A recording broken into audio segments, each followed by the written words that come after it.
Hey Facebook, how are you guys doing today? Trying to get this sun right.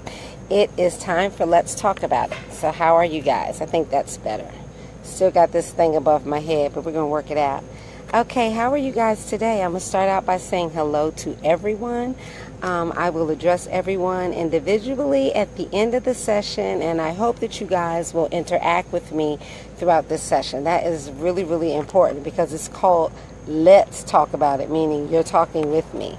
So tonight we're going to talk about habit, and I have a great quote. I have some literature that I'm going to share with you as always. So the quote that I have for you today is by Tony Robbins, and the quote is, in essence, if we want to direct our lives, we must take control of our consistent actions. It's not what we do once in a while that shapes our lives, but what we do consistently. Okay, I'm going to read that again. In essence, if we want to direct our lives, we must take control of our consistent actions. It's not what we do once in a while that shapes our lives, but what we do consistently. That is an awesome quote by Tony Robbins. So I'm going to give you some definitions of habit. So first I just Googled habit, and you know how when you Google a word, it just pops up and it gives you a definition. Well, the definition that I received when I Googled habit is a settled or regular tendency or practice, especially one that is hard to give up. So then I went to my girl Merriam-Webster. I don't know if it's a girl, it just sounds like a girl, but I went to Merriam-Webster to get the definition of habit, and there's several, and I really like them, so I'm going to share them with you. A manner of conducting oneself, okay? The prevailing disposition or character of a person's thoughts and feelings or mental makeup. Okay, these are definitions of habit. Then, a settled tendency or usual manner of behavior. Another one is a behavioral pattern acquired by frequent repetition or physiological exposure that shows itself in regularly or increased facility of performance. And my favorite one is the last one, an acquired mode of behavior that has become nearly or completely involuntary. Okay, so those are definitions of habit. So I found two really, really good articles. A lot of the information in the articles are a bit redundant, so I'm going to share the information in one of the articles and just give you the information from both of the articles after the broadcast so that you can, look it up on your own. But this particular article that I really like, it's from Experience Life, and it's a New York Times reporter, Charles Duhigg. So he basically wanted to explore some the scientific aspect about habitual behaviors and what it revealed about what it took to change habitual behavior. So this particular information was adapted from one of the articles that Charles Duhigg, a New York reporter, what he did on something called The Power of Habit. Why we do what we do in life and in business. So a lot of this information is from that. And so he told a story that was shared by a now deceased writer by the name of David Foster Wallace. And this was he wrote this in 2005. It's a cute little story talking about habit. So I'm going to share it with you. The story goes like this. There are these two young fish swimming along, and they happen to meet an older fish swimming the other way, who nods at them and says, "Morning, boys, how's the water?" The two young fish swim on for a bit, then eventually one of them looks over at the other and goes, "What the hell is water?" So I thought that was really cute. And Foster Wallace was telling his students, because he did this speech for college students, and he was reminding them just like those fish, that our lives are largely determined by factors that we never fully notice. So there's so many things, our habitual routines that we do without thought. So these fish in this story, they never thought about their environment. It was just their environment. So they were like, what is water? So he's talking about our habits and those unthinking automatic choices that we surround ourselves with each day. They guide how we dress in the morning, how we fall asleep at night. They affect what we eat, how we do business, and whether we exercise or have a beer after the workday. Each of our habits has a different catalyst and offers a unique payoff. Some are simple, others are a little more complex, drawing upon emotional triggers and offering subtle neurochemical prizes. However, he points out that every habit, no matter how complex it is malleable. Okay? The most addicted alcoholics can become sober, and the most dysfunctional families can transform themselves. So regardless of whether you have a habit, regardless of how hard that habit is to break, it can be broken. There are steps that you can take in order to break your habits. So changing habits is not just a matter of willpower. Despite what you've probably learned, we all have habits and we've tried to break them and we fail. This is true. And good habits that we've tried to acquire, sometimes we didn't. We just gave up. But the real obstacle to change for most people is not a lack of determination, it's a lack of the understanding of how habits work. So Wallace goes on to tell us about habits. And as it happens, he states, habits all get modified in somewhat the same way. When an individual successfully quits smoking or an organization changes collective behaviors to improve its safety standards, there are certain universal patterns at work. So regardless of what the habit is, whether it's a good habit that you're trying to acquire or a bad habit that you're trying to rid yourself of, they all require the same pattern of behavior. So Wallace goes on to explain to us all habits in turn, as it turns out, consist of three parts. It's a routine, a reward, and a cue. So all habits consist of a routine, a reward, and a cue. The researchers indicate that this is called the habit loop. Okay? So there's a loop. There's a constant loop. As they study people and organizations who had successfully changed stubborn, pernicious behaviors, they learned that they all followed more or less the same steps. They had identified the routine around the habit. They experimented with different rewards to satisfy the craving the behavior was trying to fulfill, and they isolated the cue that triggered the behavior in the first place. Finally, those who successfully executed habit change had put a plan in place that would help them respond differently to the cue. Okay? So, if you have a problem behavior with which you're ready to part ways with, we all have them, the following steps are going to show us how to deploy the framework so we can manifest change that we want to embrace. So, we're going to talk about the first step, which is the routine. So step one is the routine. So Wallace says, let's say you have a bad habit. Maybe it's a habit like chocolate chip cookie routine. So this is actually Wallace's bad habit. So he's kind of sharing it in the third person. So he says, so your problem, let's say, is the chocolate cookie habit. So for a long time, every afternoon, he headed for the cafeteria for a cookie and a little socializing. So he says, let's say your habit has caused you to gain a few pounds.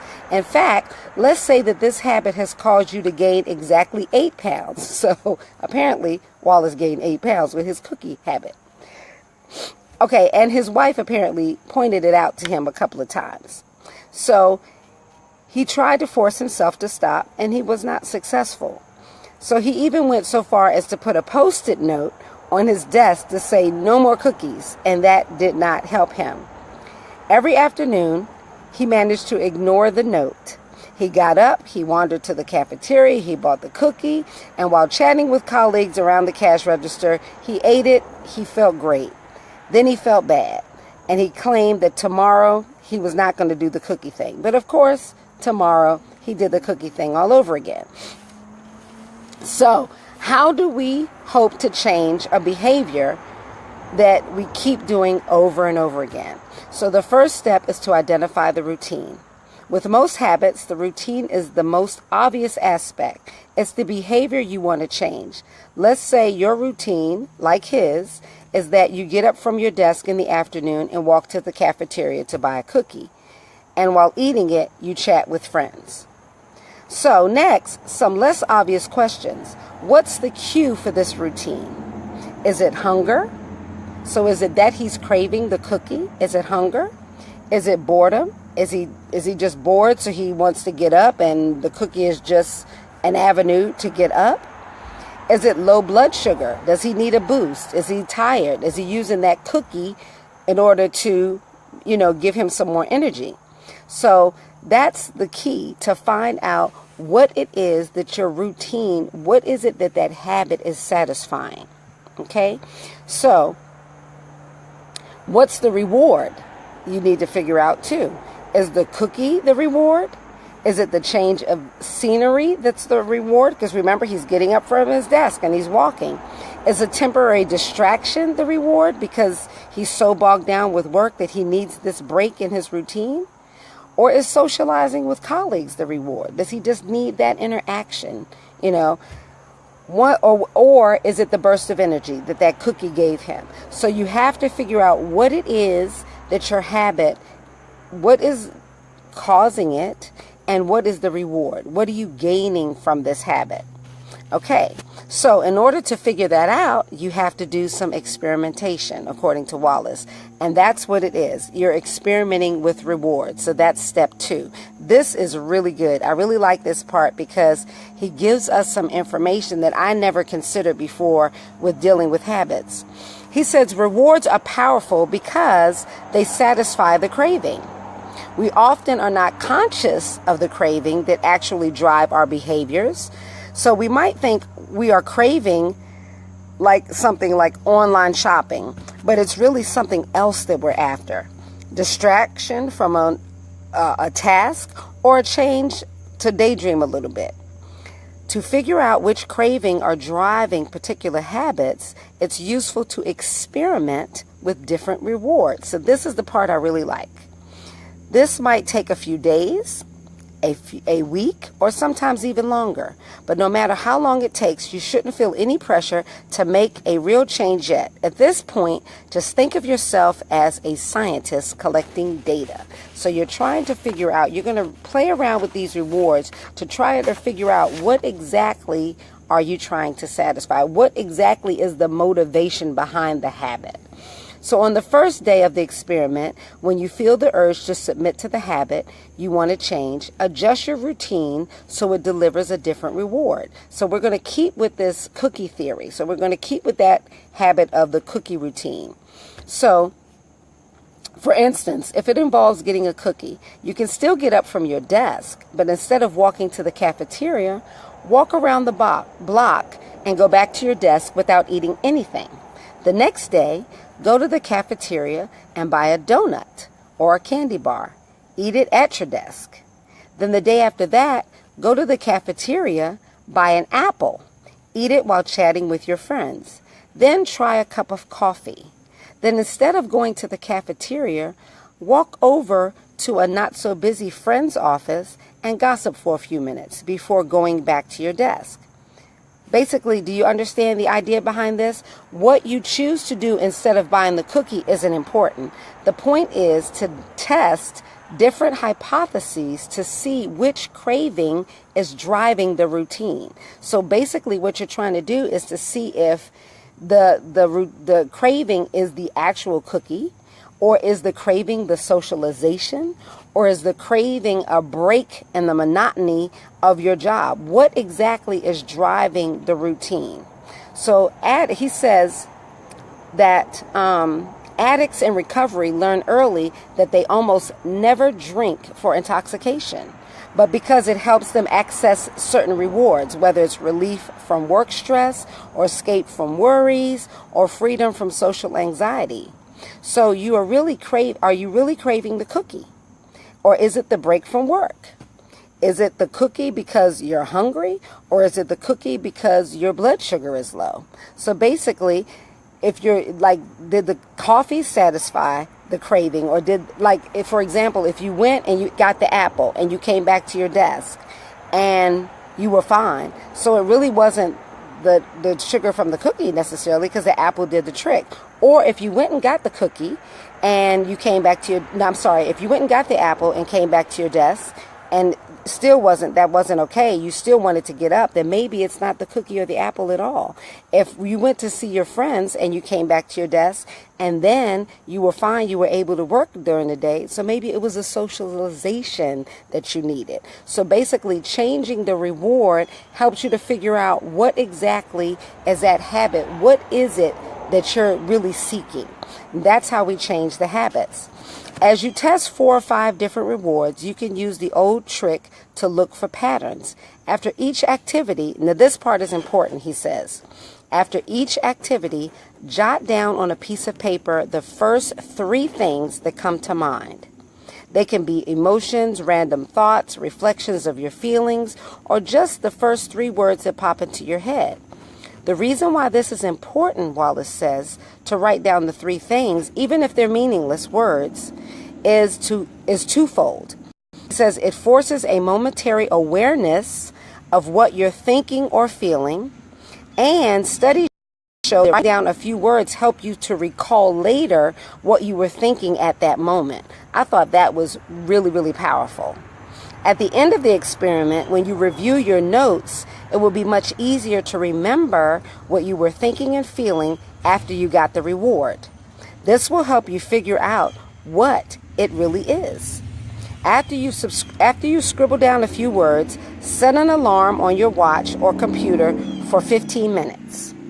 When it goes off, ask yourself, do you still feel the urge to go get that cookie or whatever it is? So basically, you're testing to see if trying the different reward actually satisfy the need of getting up. So it might not be like people who go out to smoke. It might not be that you really needed to go out to do that. You just needed to change the scenery, or you just needed to get up from your desk, or you just wanted to socialize, or you just wanted some fresh air. So you're playing around with different things to figure out what exactly it is that you needed. Okay, so he goes on to talk about step 3, which is isolate the cue. Cues are the triggers for our habitual behaviors. They are often the most difficult part of the habit to identify because there is so much information bombarding us as our behaviors unfold. Do you eat at a certain time of day because you're hungry, or because the clock says it's 7:30? Or because your kids have started eating? Like, why are you eating? Sometimes people do things without even thinking. I mean, we do things without even thinking. It's just such a part of the routine. But how did the routine get started? Why did the routine get started? And do we need to keep with this routine? So, to identify a cue amid the noise, because there's so much noise, we can use the same systems as researchers in the field. Identify categories of behavior instead of time to scrutinize them for patterns. Experiments have shown that almost all habitual cues fall into one of 5 categories. They are location, time, emotional state, other people, immediately preceding the action. So, write down the information for these 5 things the moment an urge hits. Okay? Where are you? In other words, when that urge hits, where are you physically located? Are you sitting at your desk? Are you driving in your car? Where are you? What time is it? Like, what time of day is it? Is it in the morning? Is it in the afternoon? Is it in the evening? What is your emotional state at that particular time? Are you agitated? Are you bored? Are you stressed? What is your emotional state? Who else is around you? Are you by yourself? Are you around a whole bunch of people? Are you around certain people when this particular situation arises? So who's around you?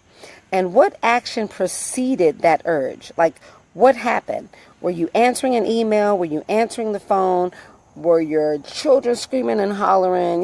What exactly precipitated that urge? So you're focusing on where you are, what time of day it is, what your emotional state is at the time, who else is around you, and what action preceded that urge. Those are very, very important because these are your cues. You're identifying, you're isolating these cues that triggered this urge.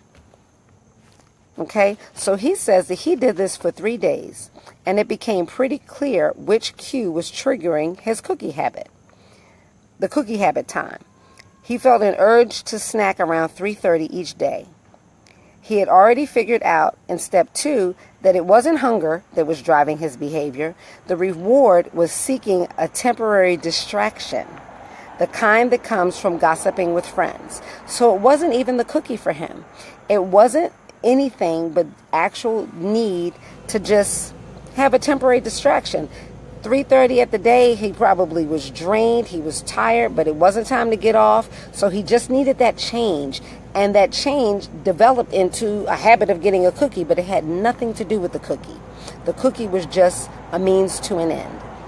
So I thought that was really good. Once you've identified your own habit loop, you can begin to shift the behavior. You can develop a better routine by planning for the cue and choosing a behavior that is more constructively delivers the real reward that you're craving. Because he wasn't craving a cookie. The cookie was having an impact on him though, because he was gaining weight. It was making him happy, but it wasn't the cookie at all. It was the fact that he wanted to socialize, and he could socialize without gaining 8 pounds. So we got to figure out what that reward is that we're craving. Isolate those cues so we can figure out what's triggering it.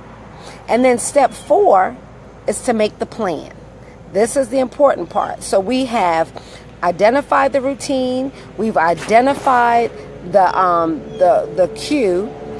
We've identified what the reward is. Now we need to make a plan. This plan is going to help us to actually shift and create a better habit, or to end a not so good habit.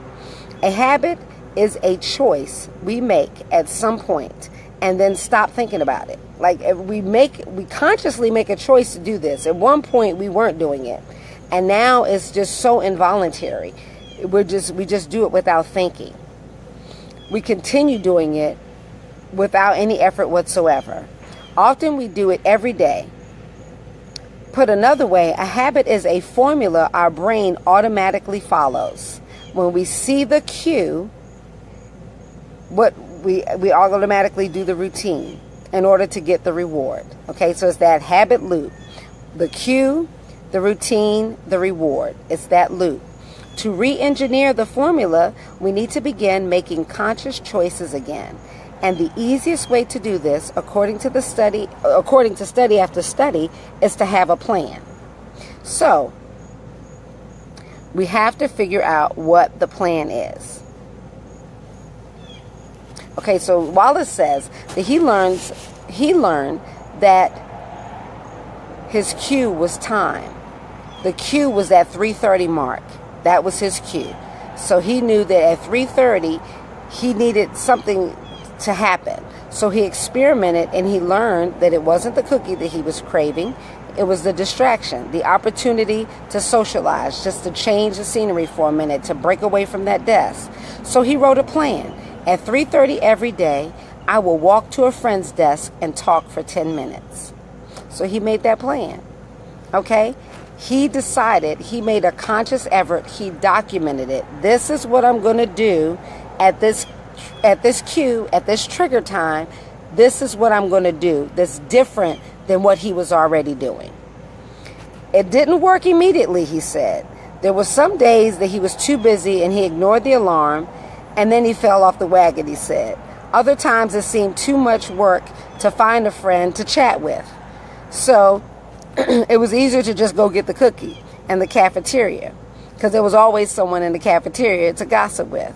But the days he said that he actually followed the plan, he found that he ended his work day feeling better. So when he followed that plan to change that habit, he was still getting the reward he wanted. He was just changing that routine. He actually felt better when he followed that plan. He felt better at the end of the day.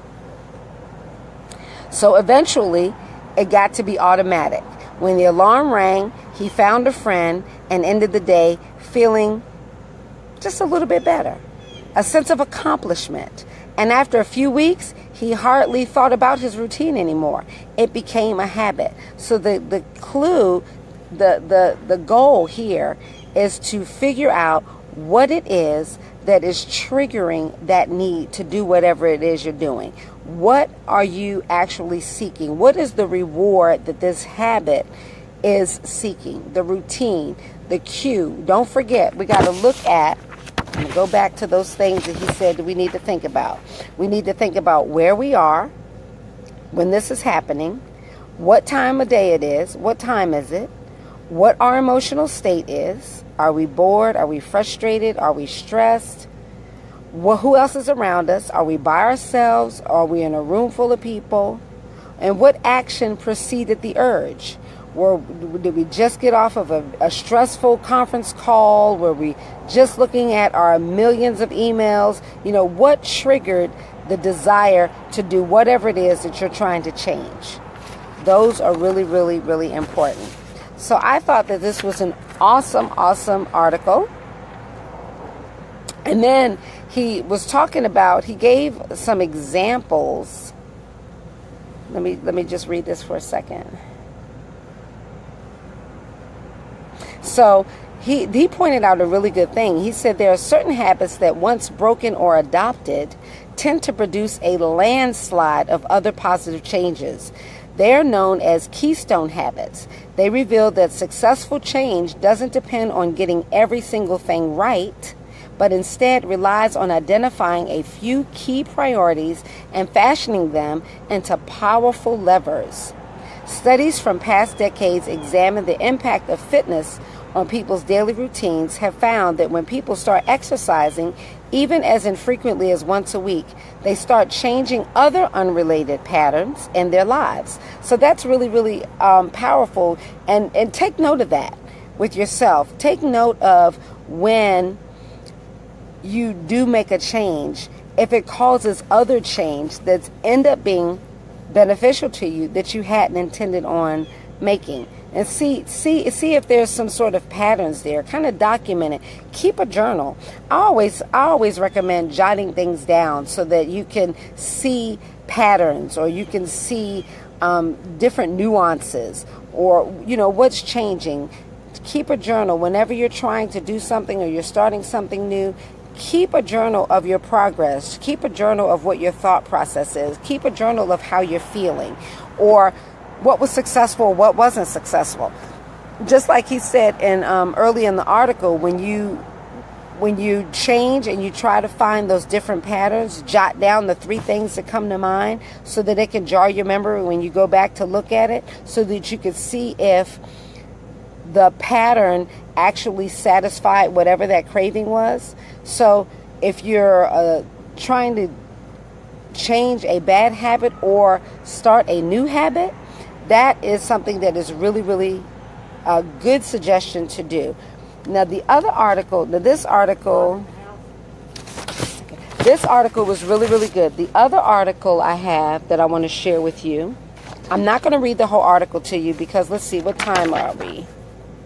I want to be good and not go over my time, and I can't even tell what time it is. Somebody type and tell me what time it is.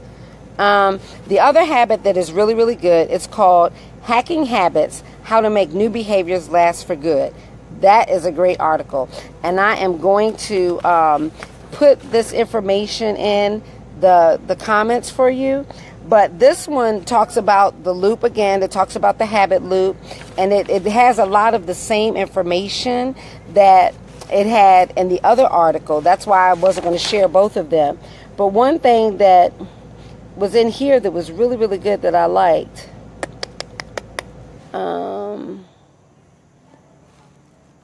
oh, they reference Duhigg as well in this article. There was one thing that I saw that I really like, and I can't find it right now. But what do you guys share with me? Okay, so who do I have? I have Ron, who has been with me from the beginning. Hey, Ron, how are you doing? I have my sister Robin Chapman on watching me. And I have Denise Bonner Buford watching with me. And let's see. Oh, she said it's 7:29. Thank you, Denise. So you guys tell me, what do you think? What do you think? What is your definition of habit? Do you see habits without thinking or without watching or considering any of the information shared prior to this? Did you look at habits as being positive or negative, or did you not really think of whether it was positive or negative, or did you see them as being both? Share with me your comments. Just scrolling to see if anybody made any comments. I don't see any comments so far. Share with me your comments. It's really, really important, you guys, that you give me some feedback. I said in the very beginning of this segment that this show is called Let's Talk About It. Let's, meaning not just me talking. I want you guys to talk too. I want you guys to give me some feedback and share with me, what you think about the topics that we're talking about, different topics that you would like to talk about, how the topic helped you. Was it something that, provided good information for you? Was it something that you could use moving forward, or that you could share with someone that you feel it would be beneficial? So share your comments with me. What does habit mean to you? Do you have problems, or had you had problems in the past breaking bad habits or starting new habits? Tell me. Nobody's commenting. I appreciate you guys watching. I really do. I really appreciate you tuning in with me. I know that you have a million, trillion, billion things to do in your schedule, and I feel honored that you guys come on and share with me some time, some attention, some energy. So if I don't have any feedback from you guys, I'm just going to go ahead and end it. So I really, really appreciate you guys tuning in. We talked about habit this evening. I shared some information with you from a website called Experience Life. And the author of this was Charles Duhigg. It's Duhigg. Great article. It was from 2013, January, February. It's called The Power of Habit. Great article. The other article that I'll put in the comment section at the end of the live feed is Hacking Habits: How to Make New Behaviors Last for Good, and that's by Jocelyn K. Glee, I guess it is. It's Glei. It's a lot of redundant information, but it's a little bit of a few other nuances that she has in her article. So I'm just going to go ahead and end it here. I'm going to thank you guys for tuning in with me. I'm going to pray that you have a super awesome, productive, stress-free week. I will be coming on live in the morning on my personal page to give the morning quote, as I do every Monday, Wednesday, and Friday. So tune in there. I will be giving a positive quote first thing in the morning to help you start your work week, in the middle of your work week, and to finish off your work week on Friday. And I pray that you have traveling mercies everywhere you go this week. I thank you again for watching. I thank you for sharing with me different topics that you would like. I would appreciate it if you guys would just give me some feedback. Let me know what you thought about this session and what topics you would like to see discussed on future sessions. So I'm going to say goodnight to you. And habits can be both. Thank you. Somebody told me that habits can be both. They can be, Denise says, habits can be both positive and negative. She said it was a wonderful topic. My positive quotes in the morning, they vary. I do it going to work, so it's usually somewhere around 6 a.m., but it's on my Sarwa Kenyetta page. So if you're not, I think you're my friend on that. If not, just send me a friend request. I do every Monday, Wednesday, and Friday morning. Everything that I do is for me, as well as it is for you. This is information that I find very, very valuable. It's quotes that help me get through the day, and I just share them, thinking that if it's helping me, it could possibly help somebody else. So please tune in. I do those every morning, and it's just as I'm driving to work, just dealing with that traffic that I just love so much. That was reverse psychology trying to work. Anyway, have a wonderful evening, you guys. Enjoy the rest of your Sunday, and I will see you tomorrow morning. And I will post our next topic, hopefully by Monday sometime, maybe Tuesday. Okay, I'll talk to you soon. Peace.